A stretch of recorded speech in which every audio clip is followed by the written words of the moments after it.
good afternoon, and good evening. That's Matt. Welcome to the channel. We talk about anything. Today, I have a video for you guys. This video was a request from GH Sense.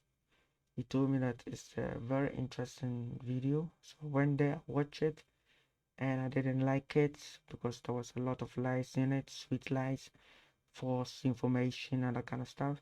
So I'm making this video to debunk Freemind family.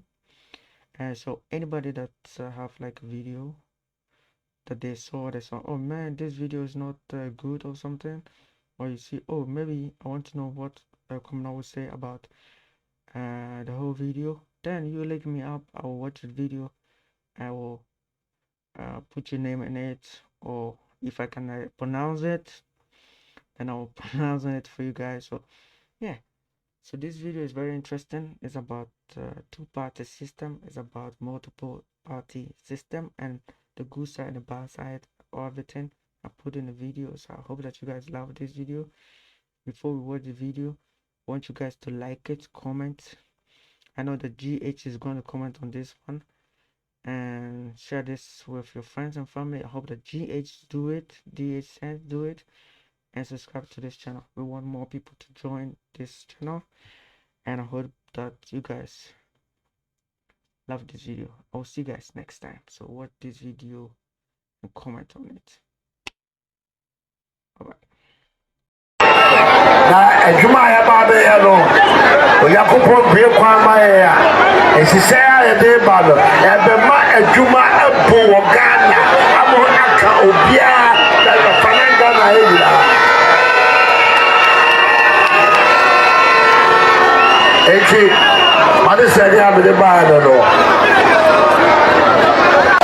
na se dwuma asam na ye ka new patriotic party programs are ye die gu ho no ebedu baabi no ye be kra nkofo afiama no ne no ma be ye dwuma wo Ghana amani amofamu no miaminim dodo na modwuma na gu miaminim dodo na modwuma no ayedan agu sese obi a wa dwuma no anse wo ye enya wo photo yen ye say a business for aba na aba ense say mo a sabio munwuma no anse ye no ye ni so ade enwu a ka ya no ense say ade adwuma no baba no say ya nwiri nyina afei na mo ba behu ye adwuma ebebu wa Ghana. The economy is going to grow and grow and grow, and we will have jobs and jobs and jobs. This is the economy of Nana Addo Dankwa Akufo-Addo and the NPP. The future is bright. The future is bright under Nana Akufo-Addo and the NPP. They lie between their teeth. They lie between their teeth and they don't care. Why? Because Omunim say the people that they are governing, most of them have sold their minds, have sold their conscience, have sold their integrity to 1 kg of rice, to 2 tins of or cans of sardine, to some washing powder, some small bottle of oil, to NDC NPP, to tribalism, to partisan politics, to propaganda. So they can lie to you left, right, center, anyhow they want, and get away with it because they know. So most of you are fools. That is why they keep taking you for granted. There will be jobs and jobs and jobs and jobs and jobs. And now you miss Bawumia. And then his senior man, Udikru Addo, says a new man during campaign. Na omo promise mo na omo ka ho asem no sa nyuma no ewei sanya mo say mahama mreso and confirm it to call Burkina no ene mo so me bisa mo say enyuma no etu call ehefa Togo ana Cote d'Ivoire or Niger moma yensua nyansa yebenya enyuma ma ya hwe yempu a ebinum be free enkofo aman so aba Ghana aba benya enyuma ni biaye ene yemi so mo say Ghana fo mpo amote Ghana monya sa anyuma ni bi ye na campus ebinum afri enkofo aman so aba Ghana abenya biaye na they lie America unemployment rate edged down to 3.8%, and the number of unemployed persons edged down to 6.3 million. In February 2020, prior to the coronavirus, COVID-19, pandemic, the unemployment rate was 3.5%, and the number of unemployed persons was 5.7 million. Americans generally agree that immigrants, whether undocumented or living legally in the country, mostly do not work in jobs that U.S. citizens want, with a majority saying so across racial and ethnic groups and among both political parties. This is particularly true when it comes to undocumented immigrants. About 3/4 of adults, 77%, say undocumented immigrants mostly fill jobs U.S. citizens do not want, while 21% say undocumented immigrants fill jobs U.S. citizens would like to have. As you all know, I'm currently in Accra, Ghana, and I get a lot of questions from my friends. They want to know how to move in, how to stay here. I also get questions from especially Nigerians and those in US. So please keep watching this video. I'm going to teach you guys how to move from Nigeria to Ghana, get your permanent resident, your work permit, and just reside here, breeze in and breeze out. Just do what you love doing, but make sure you register it. And this is another process. You have to register through the Minister of Interior or something here. So it's not all that difficult at all. So yeah, either you get a job or you create your own job. So yeah, you can just start a business, anything, can even be food business, okay? In this video, what I've said so far is that if you are in Nigeria and you're thinking of moving to Ghana, if I'm being honest, you guys, Ghana is like way better than Nigeria. Please, this is my opinion. Please do not attack me. That is my opinion. I mean, subsequently, there's light in Ghana. There's light. The roads are better, and you guys, they lie their way to power. They don't care because they know for sure, say, most Ghanaians are foolish and stupid. Therefore, you can lie to them anyhow you want and get away with it. And in Ghana, for me, Bisamu say, a DNT and a Mosama Akufo-Addo 4 years. Akufo-Addo, the first 4 years, I'm with the man, no. Ne modern mono sign is he call Yenti Amose Gina, so a man another 4 years. Restoring fiscal discipline and macro stability. Massive boost to our gross international reserves from $6 billion to $8 billion. Reduced inflation rate from 15.4% to 12.8%. Allocated the SAIDI equivalent of $1 million GHs 4.1 million to each constituency for economic development and poverty reduction. Restored confidence in the macroeconomy by anchoring fiscal policy on the pillars of credibility, clarity and transparency. Restoring fiscal discipline and macro stability. Replaced the 17.5 VAT/nil rate with a flat rate of 3% for traders. Granted capital gains tax exemption on stocks traded on the Ghana Stock Exchange or publicly held securities approved by the SEC. The 2017 budget returned Ghana back onto the path of fiscal consolidation with a budget deficit target of 6.5% of GDP. Government created fiscal space by capping of earmarked funds to 25% of government revenue and realigning expenditures to government priorities. Food and agriculture. Imported 300,000 metric tons of fertilizers, this is higher than any annual import since 2007. Reduced fertilizer prices by 50%. 1,200 agricultural extension officers have been hired and trained nationwide to support planting for food and jobs. Ghana and Ivory Coast have agreed to collaborate to tackle the volatility of cocoa prices. $300 million saved by reviewing and prioritizing power purchase agreements. Secured financing for 2 major rural electrification projects, Hunan and China Water. This project when implemented would extend electricity to over 800 communities. Transparent allocation of petroleum blocks. A team of experts has been constituted to work with the Petroleum Commission to develop regulations for the transparent allocation of petroleum blocks as provided by Act 919, etc.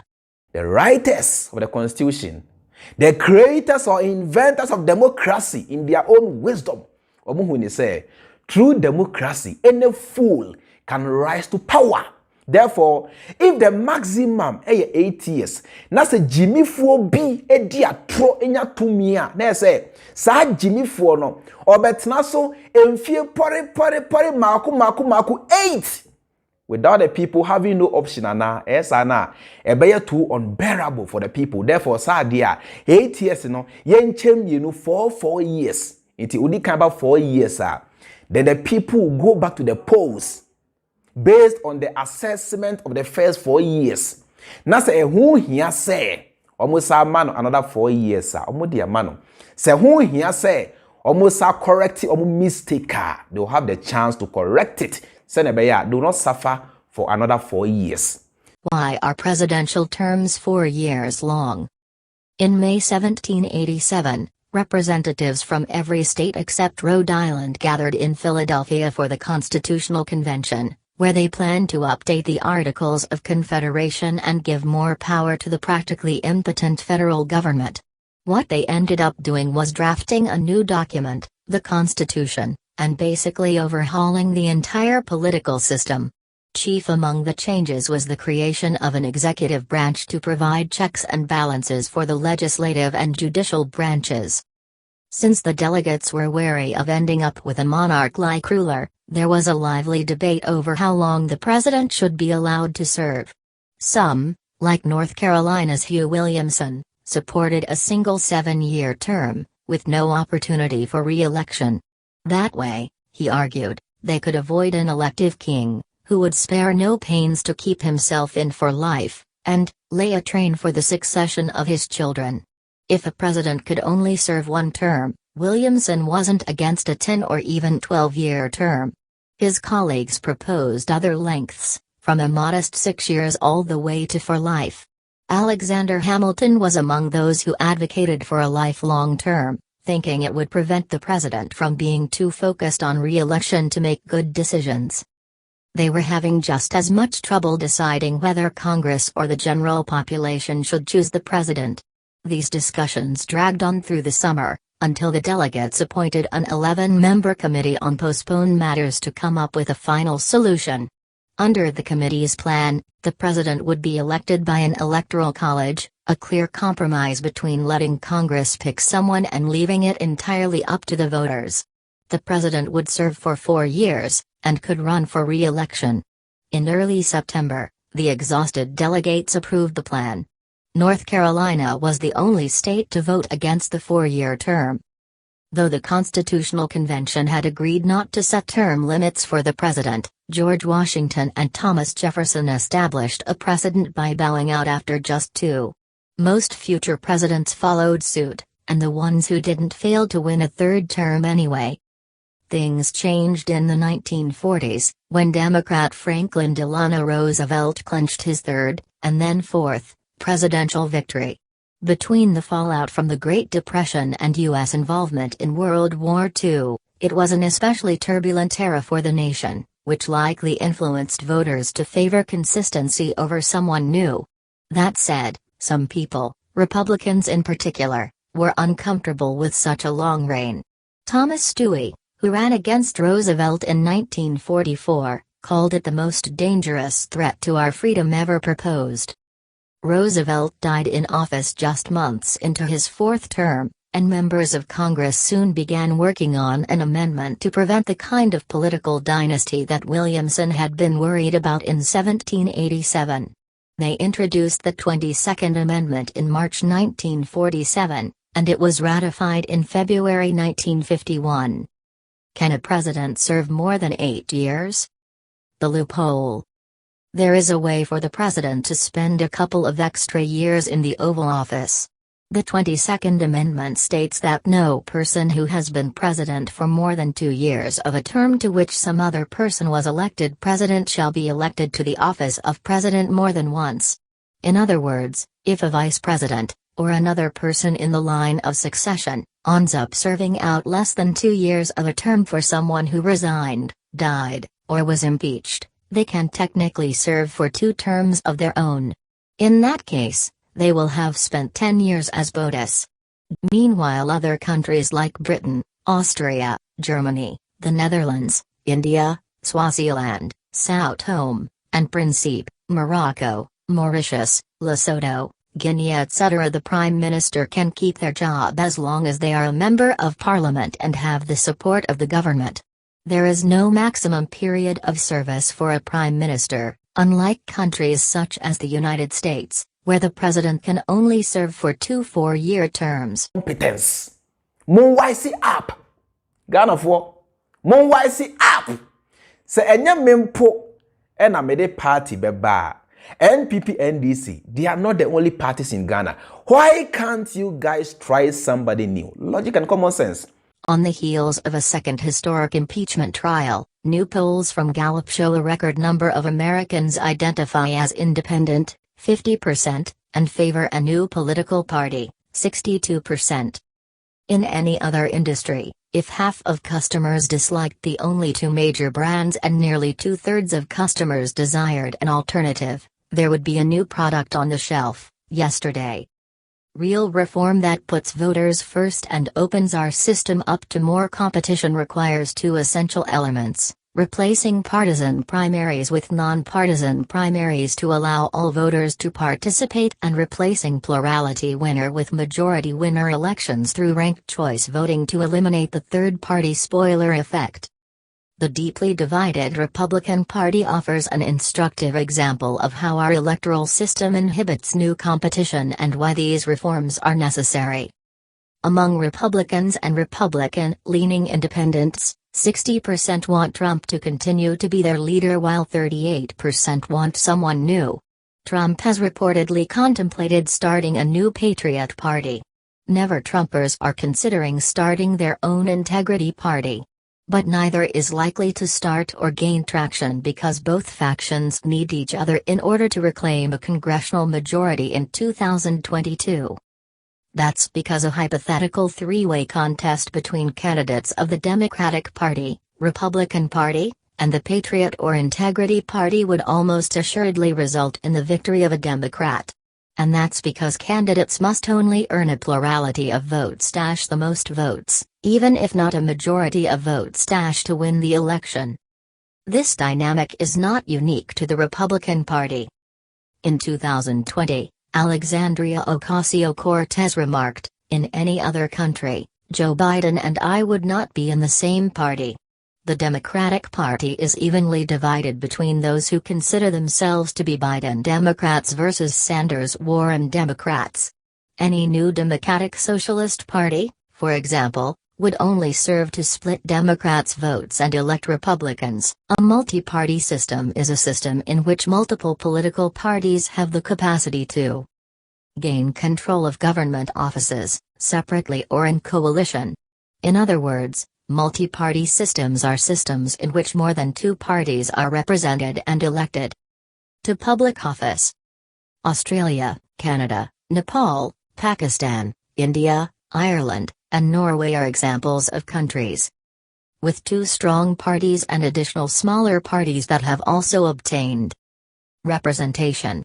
The smaller or third parties may hold the balance of power in a parliamentary system, and thus may be invited to form a part of a coalition government together with one of the larger parties, or may provide a supply and confidence agreement to the government, or may instead act independently from the dominant parties.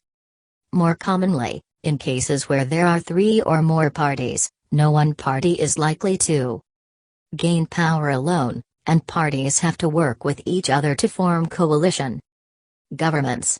This is almost always the case in Germany on national and state level, and in most constituencies at the communal level. Furthermore, since the forming of the Republic of Iceland, there has never been a government not led by a coalition, usually involving the Independence Party or the Progressive Party. A similar situation exists in the Republic of Ireland, where no one party has held power on its own since 1989. Since then, numerous coalition governments have been formed. These coalitions have been led exclusively by either Fianna Fáil or Fine Gael. Political change is often easier with a coalition government than in one-party or two-party dominant systems. If factions in a two-party system are in fundamental disagreement on policy goals, or even principles, they can be slow to make policy changes, which appears to be the case now in the US with power split between Democrats and Republicans. Still, coalition governments struggle, sometimes for years, to change policy and often fail altogether, post-World War II France and Italy being prime examples. 2. Advantages of a multi-party system. A multi-party system affords citizens the opportunity to have as many choices as possible. As such, those in support of the system say it is democratic. Multi-party systems tend to encourage peaceful change of governments. The existence of many parties means that there are other parties waiting for their turn to be voted into power can discourage crude means of gaining political power. Since there are many parties that are formed in a multi-party system, this allows for minority groups among the electorate to be represented. This also allows for increased political participation by the masses. Another advantage of the operation of a multi-party system is that it allows opposition parties to exist. When there is opposition, it could encourage optimal results. The operation of multi-party allows open and constructive criticism of the policies of the ruling government. This prevents the leaders of the ruling party from becoming despotic or tyrannical. It may encourage voter participation, ensures links with critical electoral stakeholders. Disadvantages of a multi-party system. In many cases, no one party is able to gain power alone. Therefore, it leads to difficulty in formation of government. Some parties might have to come together before a government can be formed, and these coalition governments can be weak and unstable. It can be expensive to operate since all the parties vying for political power must convince the people to vote for them. They organize rallies, advertise in the media and so on in order to carry out their campaigns and reach voters. Electorates can become bombarded with so many choices to the point where they get confused. Another disadvantage of multi-party system is that it can lead to divisions in the nation. This is especially so in Africa and Belgium, where parties could be formed along tribal, religious or ethnic lines. When there are many parties vying for the ultimate goal of ruling the country, it can degenerate into an unhealthy rivalry among the various parties. This could eventually stifle development and progress.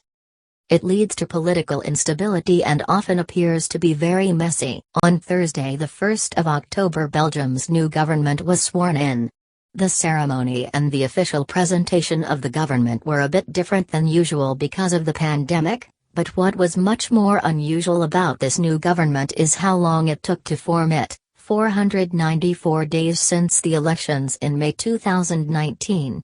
Ever since December 2018, when the previous Belgian government fell, the country has been without a democratically elected majority government. What is even weirder is that this is not even the longest time that the country has been without a government. After the elections in 2010, it took 541 days to form a new government. But why did this formation process take so long? Why is Belgium the world record holder for the longest time without a government? And how does a country function without a government for 1.5 years? No matter what, it's some tribalism, any GMT, you are going to give them 8 years free bone to. Why does forming a new government take so long in Belgium? The reason that the formation of a new government is often a lengthy process in Belgium is the fact that the citizens of this small country are deeply divided in many ways. Belgium has 3 official languages and the country is split along these lines, but it also has several bilingual zones, different and distinct local governance regions, and the general political divide of left and right-leaning voters. The country's complicated political system was set up in an attempt to placate the regional and linguistic differences that have existed practically since the formation of the country. Map of Belgium showing the provinces and language regions. Yellow, Flanders, Dutch-speaking; red, French-speaking; and blue, German-speaking. Wallonia, orange, Brussels Capital Region, bilingual. A particularly unique part of Belgium's political system is that there are no federal parties at all. Voters in the different linguistic regions are only able to vote for parties that represent their community. This means that the winning party that has the most votes, and thus gets the most seats in the House of Parliament after the election, was not even on the ballot in a large part of the country. So a large part of the country will always be dissatisfied with the winner because they could not vote for or against them. Additionally, because the largest party still has to form a coalition with other parties to get a majority in parliament, they always have to make concessions, which also leaves their voters feeling dissatisfied.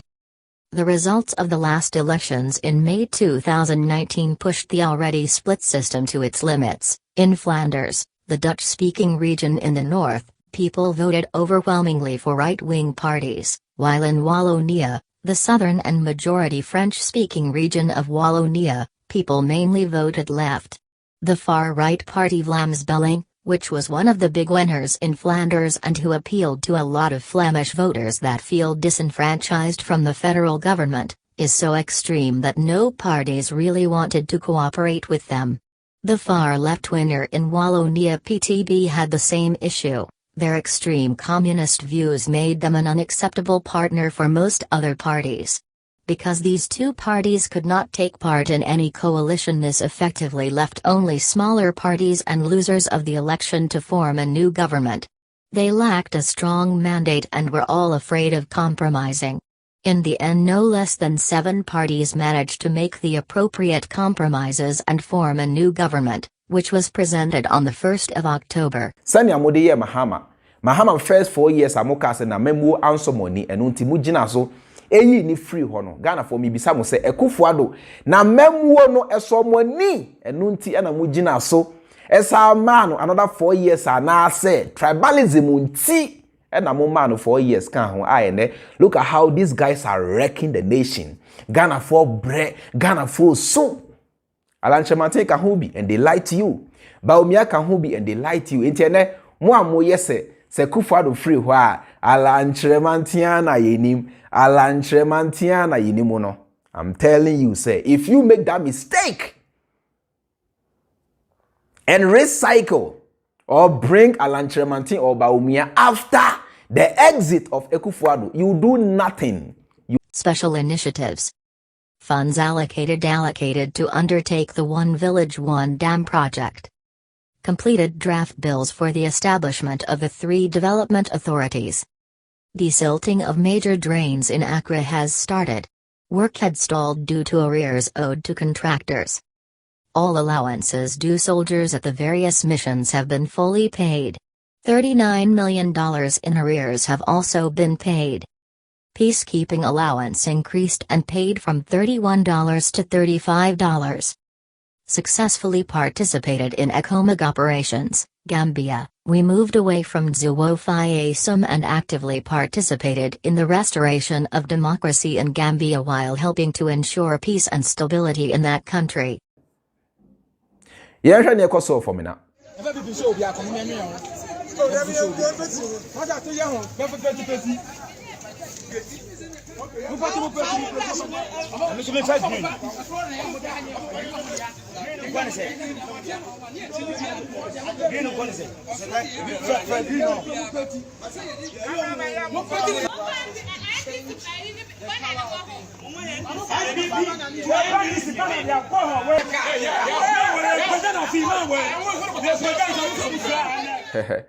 NPP youth in Fomena Omonia Bray. Almost say today is today. Today is today. And now almost a painty on party office. NDC colors. Oh, me say, if you lie your way to power, If you get to power through the means of falsehood, propaganda, the realities of the day, the realities on the ground will expose you. And so, the angry New Patriotic Party NPP supporters who joined the demonstration on Monday played campaign songs of former President John Mahama, while they insist they will not be voting for the NPP in the next general election if the current situation is not corrected.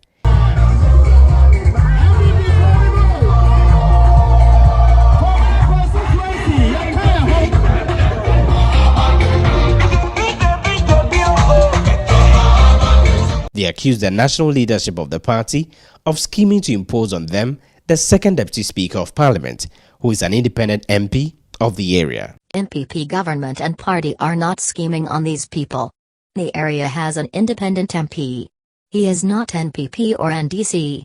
I don't even know what they are doing. Protesters have vowed to resist attempts to impose Nduamu Akwesiama on them in the next general elections. Emmanuel Duma is the spokesperson for the aggrieved supporters of NPP in the Fomena constituency. How could you allow the independent candidate opposed on your party members? We have a lot of procedure that we are not timid. I mean, we are not politically illiterate like Dombodi. We are doing things systematically. We know where we are going to. The only thing that can hinder them, that if they don't adhere to what we are saying, that these eminent people are saying, what the chiefs are saying, we will not disrespect our chiefs. We will not disrespect our imams. Neither do we disrespect our pastors. We are New Patriotic Party. We believe in democracy. We believe in rule of law. Separation of powers are setting here. The independent is independent. The word independent. And party is party. So what do you mingle? see, that is why. That is why you guys were told this. You have short memories. Morefi so soon. Morefi say NDC. The Ghana so for 27 good years. Morefi say NDC. The Ghana so for 27 good years. Say NDC for ebo omhomodi ansarmeka Ghana should have been far gone. It's say omwanya dinti. Look at where we are.